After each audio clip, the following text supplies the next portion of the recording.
बिस्मिल्लाहिर्रहमानिर्रहीम। दोस्तों, knowledge industry में खुशामदीद। भारतीय दारुल हुकूमत नई दिल्ली के शुमाल मशरकी इलाकों में इंतहा पसंद हिंदू बलवाइयों के हमलों में अब तक हलाकतों की तादाद 42 हो गई है।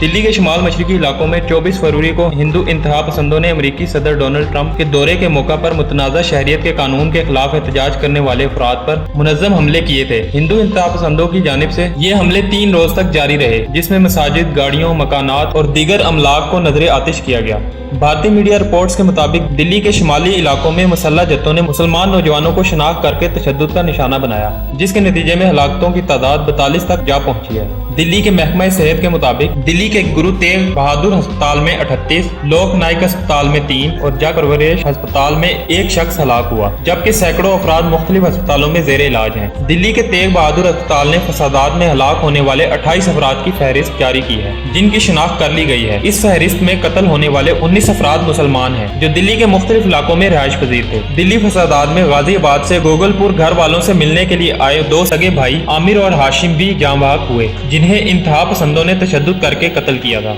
दूसरी जानिब दिल्ली के शिमाली इलाकों में अब तक सिक्योरिटी फोर्सेस तैनात हैं, जबकि दिल्ली पुलिस ने फसादात के मुकदमात दर्ज करने की तस्दीक की है। दिल्ली पुलिस के तर्जमान MS रंधावा के मुताबिक पुरतशद्दुद वाकयात के खिलाफ मुख्तलिफ थानों में 123 मुकदमात दर्ज हुए हैं और अब तक 630 अफराद को हिरासत में लिया गया है। इनका कहना था कि 1000 से ज्यादा CCTV फुटेजेस मिली हैं, जिनकी जांच पड़ताल की जा रही है।